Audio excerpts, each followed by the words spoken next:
on a très vite compris que Zoro allait pas être mis en avant, et c'est même plutôt le contraire.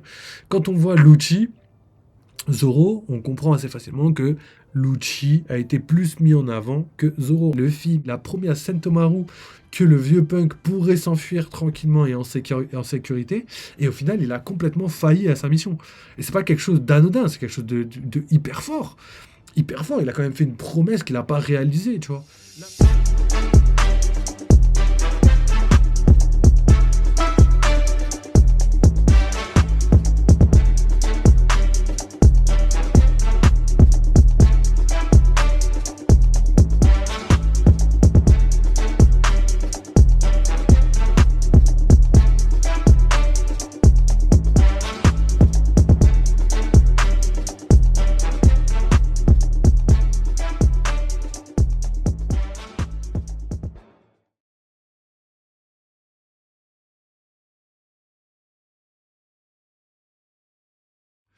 À la fin du chapitre, Bonnet utilise ses pouvoirs pour se transformer en Nika. Donc là, grosse surprise, les gars.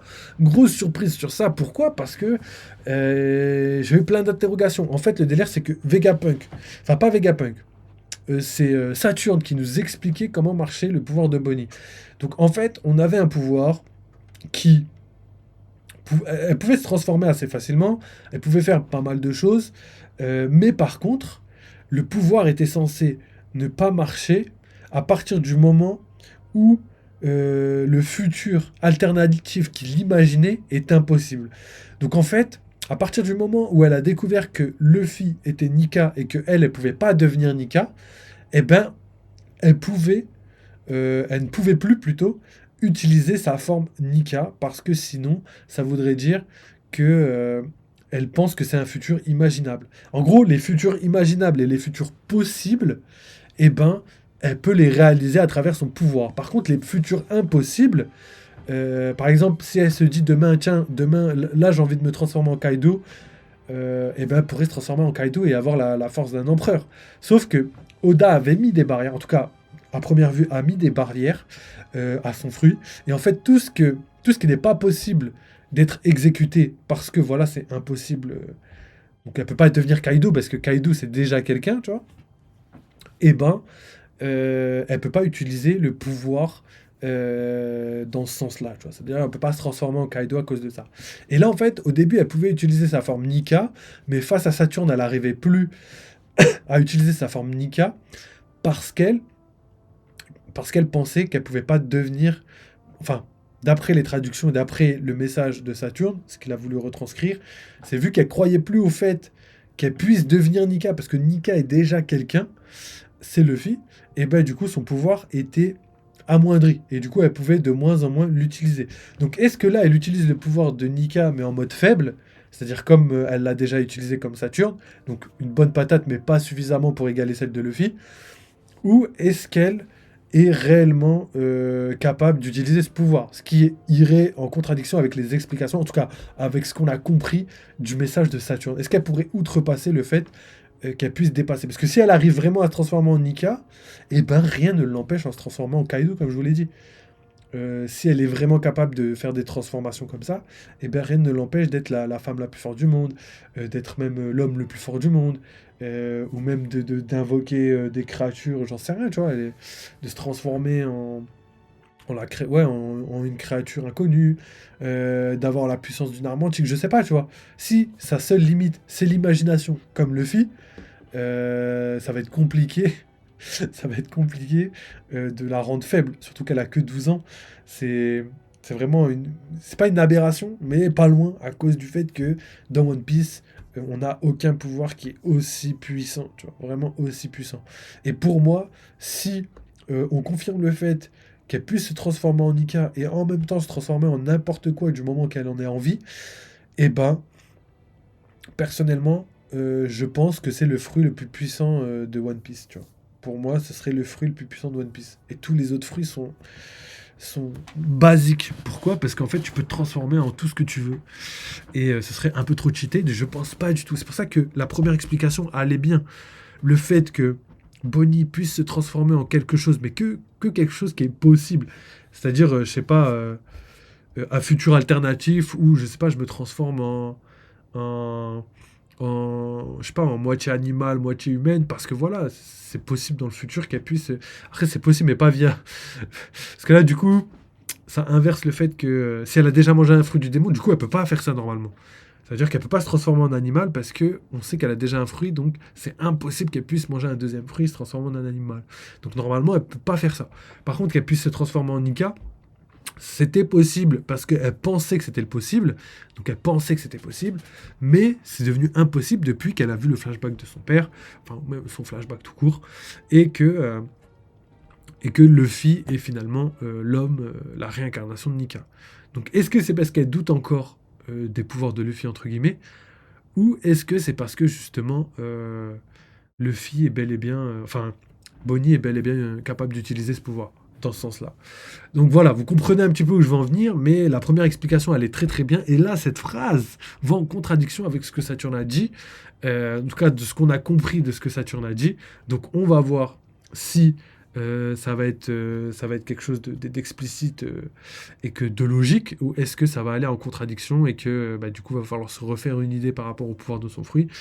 Mais c'était quelque chose pour moi, de bien fait au début, parce que ça a posé des limites à son fruit, ça a évité qu'elle soit trop puissante, ça a évité qu'elle puisse se transformer en n'importe quoi, tu vois. Et au final, tu vois, par exemple, si elle veut devenir un robot, c'est possible, parce qu'on peut remplacer toutes ses pièces et la faire devenir comme un Vegapunk, par exemple, comme un satellite, en robot. Du coup, elle peut se transformer, c'est un futur alternatif possible. Si elle veut se transformer en Nika, c'était possible parce qu'elle savait pas que Nika existait. Mais depuis qu'elle le sait, normalement, ça devrait plus être possible. Ou c'est possible, mais de manière beaucoup plus faible qu'avant. Et qu'elle serait capable que de mettre un coup de poing et qu'après elle perdrait le pouvoir. Ce serait logique dans ce sens-là. Donc plus elle est sûre de quelque chose, normalement, d'après les explications, c'est plus elle est sûre que une chose est impossible d'arriver, plus son pouvoir ne marchera pas. C'est aussi simple que ça. Donc voilà, son pouvoir est compliqué, c'est pour ça que j'essaye de détailler, vous donner beaucoup d'informations par rapport à ça, parce que c'est dur à comprendre et c'est dur à expliquer. En tout cas, pour Bonnie, grosse surprise, et on verra bien ce qui va se passer ensuite. Donc pour terminer, le robot géant détecte Nika et s'exclame, il est là. Donc en gros, encore une fois, donc là c'est Bonnie utilise ses pouvoirs. Donc là, je vous ai mis ça, mais en vrai, j'ai eu d'autres informations sur Twitter, comme quoi Bonnie serait pas la seule personne à se transformer, mais que Luffy se transformerait aussi. Du coup, ça ferait un petit peu un couple entre guillemets de Nika qui affronte les autres, etc., etc. Donc je sais pas encore quelles informations sont exactes, quelles informations sont vraies, est-ce que ça a été déformé, etc., etc. Donc je vous ai mis celle-là au moins comme ça vous comprenez. Et du coup le géant qui réagit à ça, ça revient à ma théorie du début du live, où je vous disais que potentiellement le géant pourrait être récupéré par le navire d'Elbaf. Ça pourrait expliquer l'intérêt scénaristique de faire venir le bateau d'Elbaf et les pirates des géants euh, sur Egghead, parce qu'en vrai, honnêtement, il n'y a vraiment aucune utilité de faire venir les géants. Bon, ils ont un peu aidé, mais voilà, c'est léger, léger. Tu vois, peut-être pour le Buster Call, ils ont un peu aidé, mais en vrai, c'est léger. Le bateau était en sécurité en haut. Une fois le dôme ouvert et parti sur les nuages, ils auraient pu utiliser coup de burst sur coup de burst pour pouvoir partir. Je crois qu'ils peuvent faire un coup de burst et après il faut recharger, mais le temps de recharger, ils se défendent, ils attaquent, ils rechargent, ils partent. Donc voilà, juste pour vous expliquer que, leur intérêt scénaristique pour l'instant, pour moi, il n'est pas décisif. Normalement, quand Oda ramène quelque chose, c'est que vraiment il y a une utilité au scénario. Et là, du coup, il n'y a pas d'utilité à part s'ils récupèrent le robot géant et qu'au final, ils amènent le robot géant sur les navires, ce qui expliquerait pourquoi les navires, on a besoin qu'ils soient là, parce qu'au final, on voit que bah, sur le navire des Mugiwara, ça aurait été tendu, quoi. Et d'ailleurs, il n'y a pas de pause la semaine prochaine, mais ça, on vous l'avait déjà dit. Donc là, les 2 prochaines semaines, il y a un chapitre, après, il y a une pause, et après, il y a 2 chapitres encore une fois. Donc Oda est en mode gros charbon. Donc voilà, assez content de voir ça. Donc là, je vais mettre cette cam vite fait, les gars.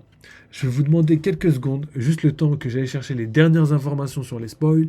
Et après, on passera justement en revue tout ça pour qu'on analyse tout ça. Donc il y a un liqueur. Donc, le liqueur, c'est Scotch, comme nous l'a dit très bien Debunk Hazard. Et il nous a ramené 2 petites phrases que je vais vous lire tout de suite, mais qui sont à prendre avec des pincettes parce que c'est des choses que je préfère Tu sais, c'est des choses qui ont été traduites rapidement, histoire de les poster rapidement sur les réseaux. Donc, il peut y avoir, je dirais pas des incohérences, mais à chaque fois qu'on analyse les spoils, il y a toujours des trucs qui sont contraires à ce qu'on avait dit juste avant. Donc, voilà. Ici, on a quoi? Je vous les remets. Voilà, je vous les ai postés. Donc, spoil supplémentaire. Luffy se transforme en forme Nika et encourage Bonnie à le faire. Donc voilà, ça, c'est ce que je vous disais tout à l'heure. Dans les premiers spoils, on n'a pas eu cette information. Et là, on l'a eu. Donc ça, c'est à prendre avec des pincettes. Donc potentiellement que c'est totalement ça et que c'est totalement justifié d'avoir mis ça. Ou peut-être que c'est quelque chose qui a été mal compris ou mal traduit. Et que potentiellement, c'est juste Luffy qui dit à Bonnie pourquoi tu te transformes pas? Je t'ai vu te transformer ou quelque chose comme ça. Et au final... le faire et que Luffy se transforme pas, mais bon, on sait pas. Donc voilà, et puis elle se transforme. Donc en gros, ce serait Luffy qui aurait montré la voie à Bonnie, ce qui pourrait être le cas, mais comme je vous ai dit, par rapport aux explications de son fruit du démon, c'est compliqué, c'est compliqué. Donc là, on va prendre en compte ces messages, on va faire comme si c'était réel, mais on va garder dans un coin de notre tête que si c'est pas réel, bah voilà, c'était prévu parce que on n'est jamais sûr de rien. Ensuite, deuxième information, c'est avant cela, l'émission de Vegapunk reprend en ligne pendant quelques secondes, donc quelques secondes qui permet de reprendre l'émission en ligne. Donc est-ce que l'émission a un rapport avec le robot? Parce qu'on sait que le robot il dit «Oh il est là». Et au final, le message recommence. Donc est-ce que c'est parce que le robot est KO? Est-ce que c'est parce que le robot est en pleine forme? Est-ce que c'est un lien tout ça? Potentiellement. Mais on verra, pour l'instant, on n'a pas plus d'infos par rapport à ça. Et du coup, Vegapunk, dans son message, il dit le nom est. Ce nom est ou le nom est. Donc voilà, et ça c'est une masterclass. Là on peut dire que je dirais pas que c'est une théorie validée, mais ça je vous avais dit très longtemps les gars. Je vous avais dit, rappelez-vous à Aura, les derniers mots de Clover, il n'a pas eu le temps de dire quelque chose. Et là c'est exactement la même chose. C'est-à-dire que là, Clover a pris une balle au moment où il a dit le nom de ce royaume est. Et moi je vous avais utilisé quoi? Je vous avais dit, hé les gars, rappelez-vous qu'on n'a jamais eu cette information et potentiellement que cette information va être donnée par Vegapunk dans son message, parce que s'il a étudié tout ce que Clover a étudié, il va arriver aux mêmes conclusions.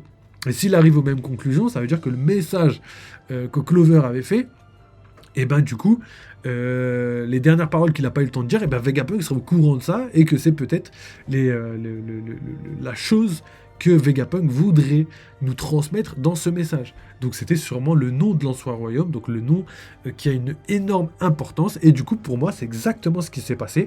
Donc théorie semi-validée on va dire, par rapport à ça, parce que au final on arrive à une conclusion qui va exactement dans le sens de tout ce que je vous ai dit. Donc franchement ça m'éclate de ouf, parce que c'est vraiment dû à l'analyse. Le fait qu'on ait une analyse complète, tout ce que Clover sait, et ben Vegapunk doit le savoir vu que les livres ont été sauvegardés, etc., etc. Donc tout est cohérent. Et Oda, il est obligé de faire savoir ça à Vegapunk parce que Vegapunk a étudié les livres en question. Donc quand vous comprenez ça, vous savez que les informations données à Clover sont les mêmes, voire plus, si jamais Oda a étudié plus en longueur. Enfin, pas Oda, mais plutôt Vegapunk a étudié plus en longueur les trucs, mais en tout cas, ils sont à minima ceux de Clover. Donc ça, c'est quelque chose que, en tout cas, ce qui était sûr, Vegapunk devait savoir. Après, est-ce qu'il allait le transmettre? Ça, c'est un peu plus difficile à teaser. Moi, je pensais qu'il allait le transmettre, mais là, en tout cas, on arrive aux mêmes conclusions. Donc voilà, quand tu as compris ce qui s'était passé à Ohara, quand tu sais ce que Clover savait par rapport à ses recherches qu'il avait fait à Ohara, et ben tu comprends assez facilement que Vegapunk a les mêmes informations et le même type d'informations. Donc voilà, je kiffe de ouf et je suis encore archi content pour cette révélation.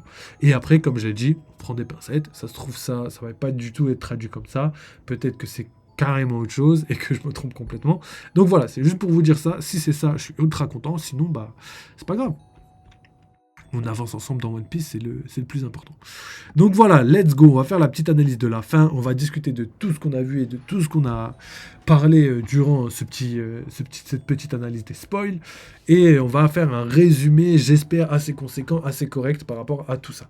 Donc déjà, le robot géant s'enfonce dans la mer après l'attaque de Walkyrie. Donc voilà, encore une fois, le robot s'enfonce, mais on voit, d'après les informations de Scotch, d'ailleurs merci à Debunkazard de nous avoir rappelé de les mettre, parce que j'aurais peut-être oublié de les faire, et ben on comprend assez facilement que le robot potentiellement n'a pas dit son dernier mot, tu vois.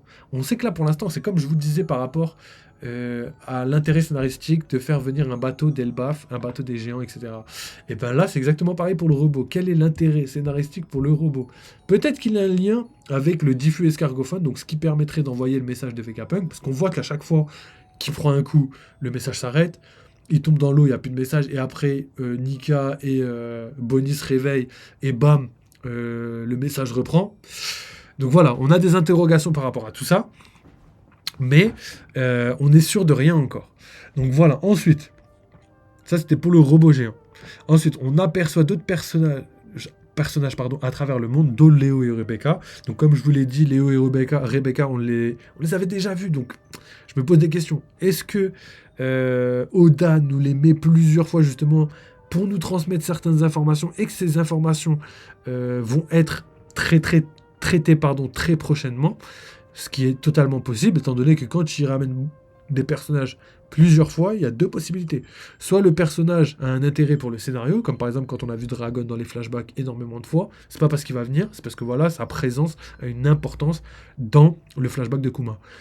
Et sinon, quand on voit quelqu'un revenir énormément de fois dans les flashbacks, souvent, c'est pour le faire venir juste après. Parce que voilà, on raconte tout ce qu'on a, tout ce qu'on veut, et après, bam, on le fait s'introduire. Exactement comme Kuma. Kuma, on a vu son flashback, on en a appris plein de choses. Pourquoi? Parce que voilà, sa venue à Egghead est totalement logique par rapport à son flashback. Et il est arrivé juste à la fin de son flashback. Donc voilà, tout est cohérent. On va voir si Rebecca a un sens par rapport à ça. Donc elle va revenir sûrement dans le scénario, mais je ne penserais pas qu'elle revienne par exemple sur le bateau de Luffy ou quoi que ce soit comme ça. Je pense qu'elle va juste avoir un intérêt qui va aider, on va dire, ouais, qui va aider un petit peu peut-être pas les Mugiwara, mais le développement du scénario tout simplement, tu vois, qui va peut-être avoir un rôle entre guillemets important. Donc maintenant que ça c'est dit, on a la prochaine cible des doyens sont Atlas et Lilith. Et ils ont décidé de les capturer. Donc ça c'est intéressant. Donc on en a parlé longuement. Je vais juste rappeler les petits faits. Donc la mission de capturer Atlas et Lilith est au-dessus de la mission de capturer Luffy. Pourquoi? Parce que la menace que Lilith et Atlas représentent est beaucoup plus grande. Pourquoi encore une fois? Parce que en fait, les informations données par Vegapunk dans le message sont encore disponibles dans le Punk Records, dans le cerveau de Vegapunk. Et du coup, si le cerveau de Vegapunk est synchronisé avec tout ce qui est York et tous les satellites, ou juste le Punk Records, eh ben on peut se rendre compte facilement que ces informations pourraient être récupérées soit par Lilith, soit par Atlas. Peut-être même Pythagoras, hein, je ne sais pas encore s'il est mort ou pas, mais il n'avait pas encore l'air d'être décédé. Mais en tout cas, pour l'instant, ça n'intéresse pas les... Ou peut-être que c'est les liqueurs, et en fait que eux ont dit notre mission maintenant, c'est les satellites. Et qu'au final, les liqueurs, on pensait juste à Lilith et Atlas, parce que c'est les deux seuls qui sont encore, on va dire, en course, même si Pythagoras n'est pas encore mort. Enfin, je sais pas si c'est Pythagoras, je me trompe tout le temps. Peut-être que c'est pas Pythagoras, mais que c'est... je sais plus, j'allais dire c'est Thalès, mais non, mais il me semble que c'était Pythagoras. Vous me corrigerez de toute façon si je me trompe. Et du coup, quand on voit que leur menace est plus grande que Luffy, on comprend assez facilement dans une analyse scénaristique, hein, quand on se retire de l'histoire, hein, qu'on enlève nos sentiments du manga, on comprend assez facilement la manière dont Oda met en avant certaines choses et certains protagonistes ou antagonistes. On a vu par exemple le traitement de Zoro sur toute l'île d'Egghead. On a très vite compris que Zoro allait pas être mis en avant, et c'est même plutôt le contraire. Quand on voit Lucci, Zoro, on comprend assez facilement que Lucci a été plus mis en avant que Zoro. En tout cas, on a vu que sa mission a été totalement réussie.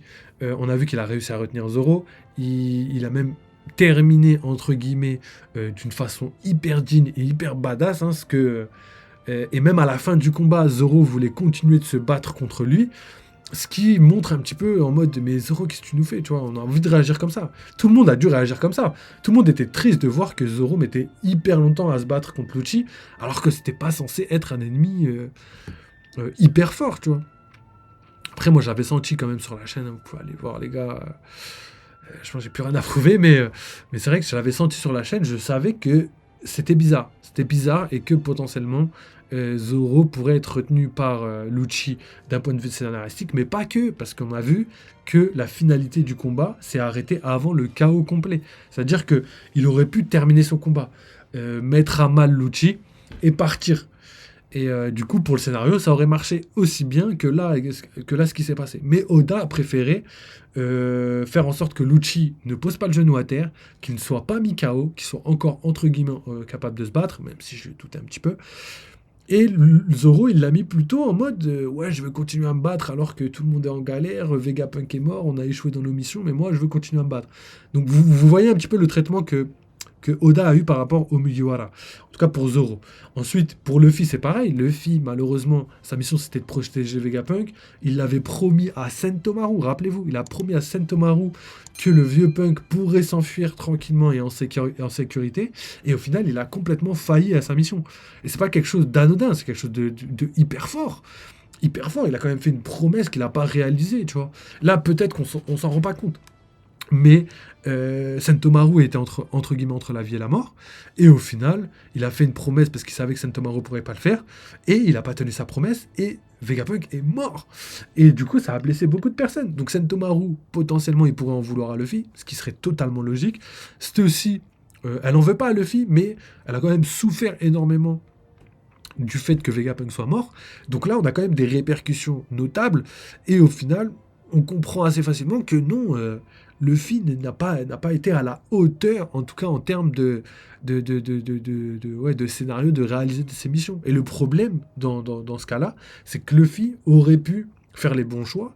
Il aurait pu faire en sorte que de s'occuper rapidement de certains trucs sans prendre du temps, mais il était trop occupé à courir partout, à sauter partout. Et j'espère que Oda a fait exprès de mettre le côté cartoon pour justement rigoler tout ça, machin, mais faire en sorte qu'il échoue dans sa mission, parce que voilà, le fait de juste rigoler tout le temps, ça suffit pas, et c'est pas suffisant. Moi qui adore le côté cartoon, bien sûr, hein, ça me dérange absolument pas, hein, je m'y suis habitué depuis, et je trouve que ça apporte quelque chose de nouveau dans l'univers de manga en général, mais ce qui est sûr, c'est que Luffy n'a pas réussi, malheureusement, ni sa mission, et il n'a pas réussi à sauver Vegapunk, et en plus de ça, il a failli à sa promesse. Il n'a pas réalisé sa promesse, donc c'est quelque chose de fort, et si Oda a mis en avant ce genre de choses, c'est pour mettre... c'est pour mettre plus en avant le côté Gorosei, qui eux ont carrément fait tout le contraire, c'est-à-dire réaliser leur mission, tuer Vegapunk, arrêter le message, prendre le contrôle de l'île, arrêter toutes les forces armées, et faire disparaître, entre guillemets, les Mugiwara. Mais bon, je pense que ça, ils vont quand même avoir du mal à le faire. Mais je pense qu'ils vont quand même arriver à leur mission, c'est-à-dire reprendre le contrôle des Head. Et les Mugiwara vont partir, malheureusement, la queue entre les jambes, parce qu'ils n'ont pas trop de choix. Ils n'ont pas trop le choix.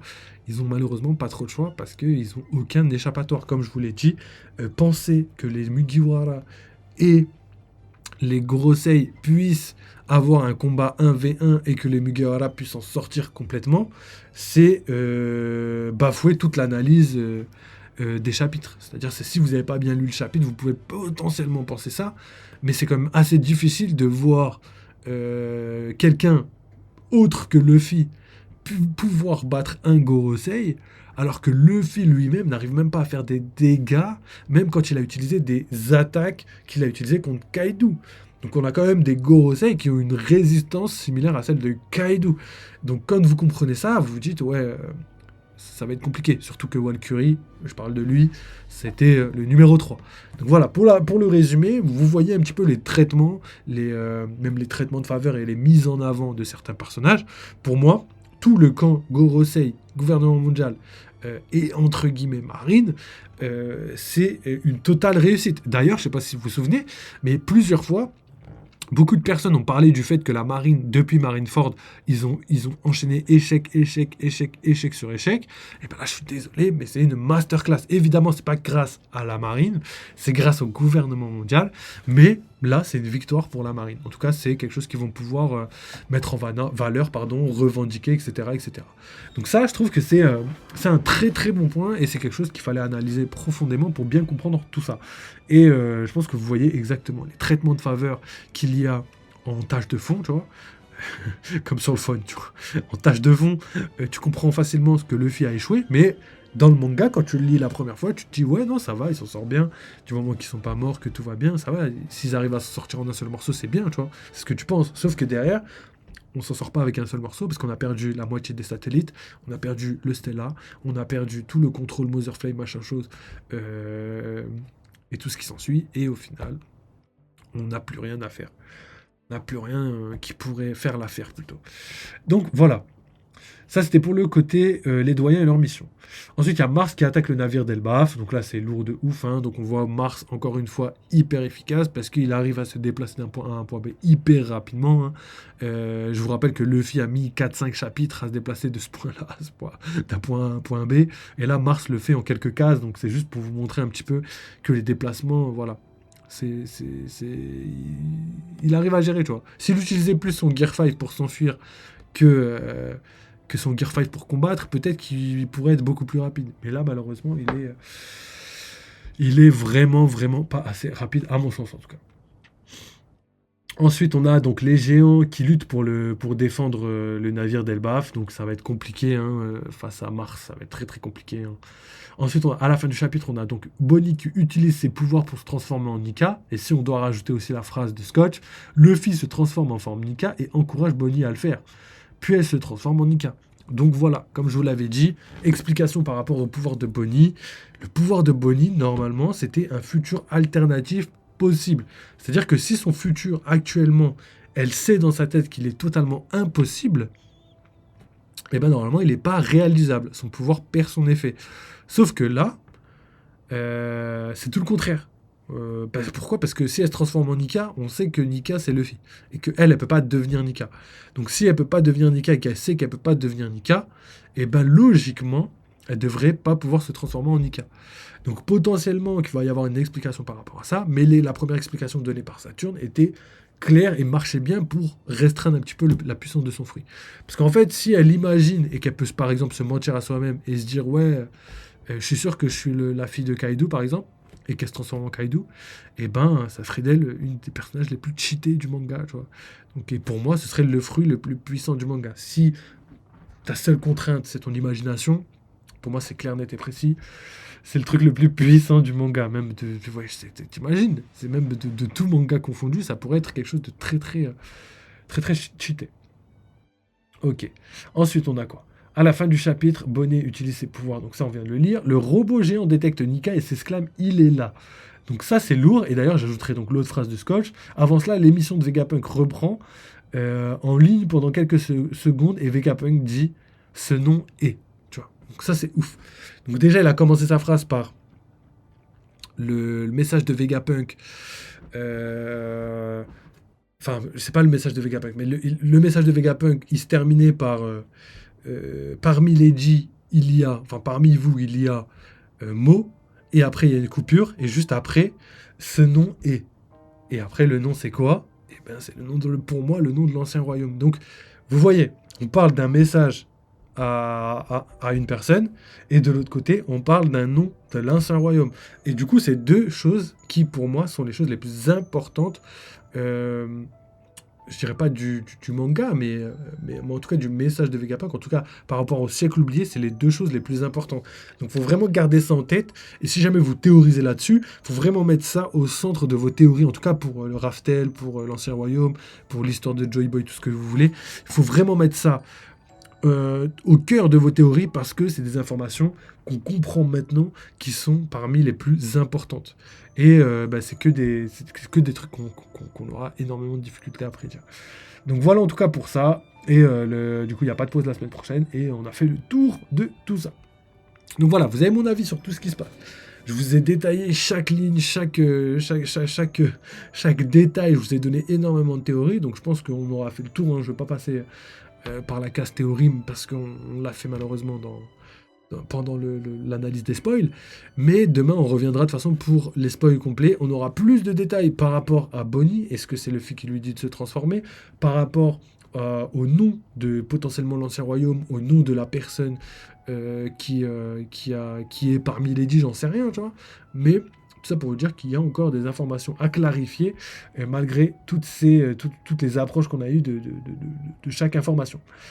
Donc voilà pour les One Piece spoil. Hein. Franchement, je pense qu'on a fait le tour. Hein. Franchement, là, pour moi, je trouve que j'ai fait un bon live bien détaillé avec énormément de théories. Je vous couperai comme d'habitude la petite vidéo en 3 parties.